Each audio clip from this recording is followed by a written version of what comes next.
Bonjour à tous, on se retrouve à Privas pour la deuxième journée du championnat de France 24 MX. On l'a vu sur la première journée, la hiérarchie a globalement été respectée.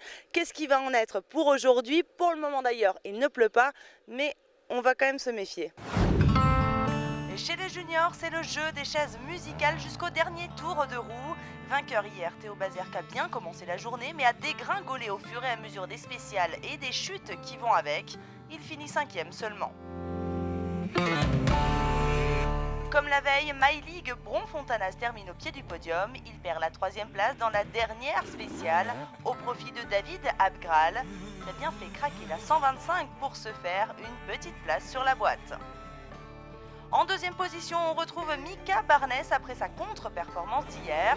Souvent irrégulier dans ses résultats, souhaitons-lui que cette deuxième place lui donne confiance pour la suite.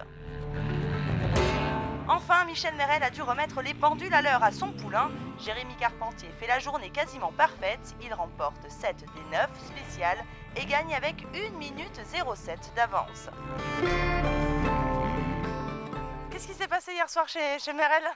Non, ça doit rester dans le camion, hein, comme d'hab. Première journée, première engueulade, on va dire, première remontrance par le chef. Donc il fallait absolument remettre les pendules à l'heure aujourd'hui, ça a été chose faite.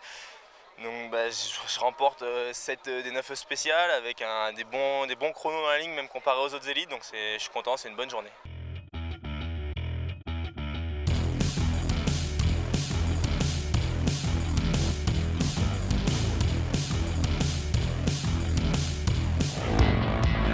Chez les élites 1, malgré un 3e temps sur l'ultime spéciale, Loïc Minaudier terminera 5e de cette journée. C'est mieux qu'hier où il avait fini 6e.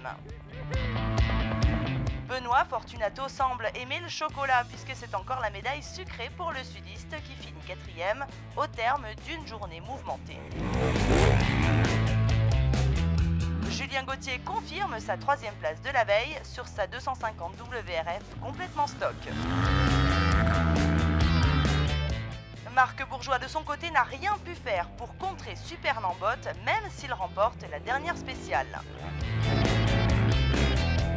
Malgré une grosse chute en fin de journée, Christophe Nambotin s'impose avec 1 minute 27 d'avance sur Marc Bourgeois. Il a fait le Super Nambot là ce week-end, c'est vraiment intouchable, donc quand c'est comme ça, on est ici pour marquer des gros points, donc 2 et 2 c'est vraiment une bonne opération pour toute l'équipe. Donc voilà, rester à l'affût et en tout cas super content quand même de ce week-end et voilà, ils ont fait du bon boulot, toute l'équipe de Privas, un vrai régal.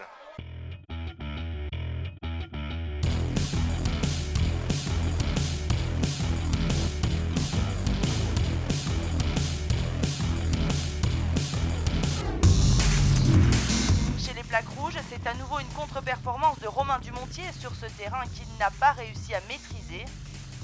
Il est 5e seulement.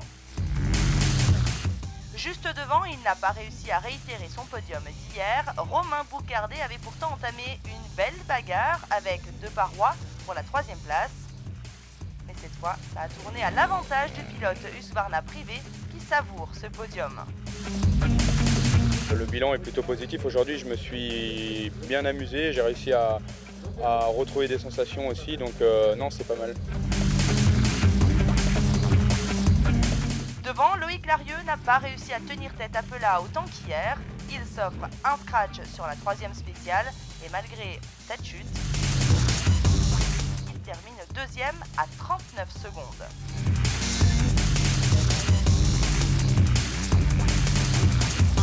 Journée presque parfaite pour le double champion du monde qui s'impose en E2. Il laisse toutefois filer le scratch à Christophe Nambotin pour une seule petite seconde. C'était chaud.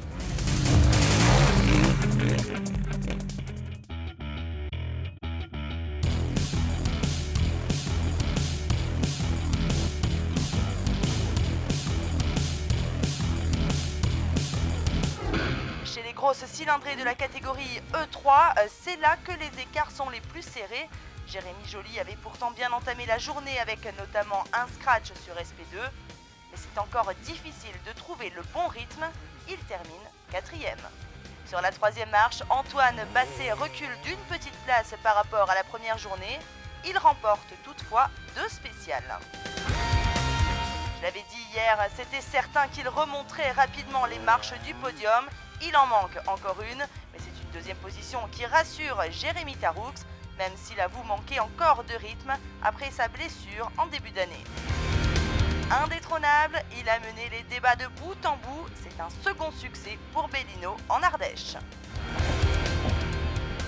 J'ai eu quand même 5-6 semaines d'arrêt avec ma blessure au mois de mars, donc j'ai pas beaucoup de roulage avec la moto.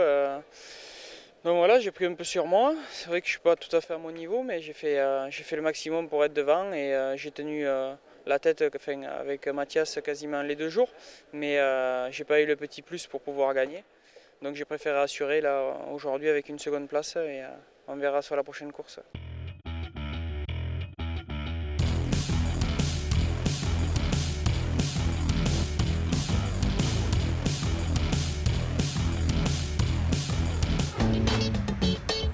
Après le clin d'œil aux filles hier, zoom sur les espoirs avec le double succès de Valérian Debeau à Privas.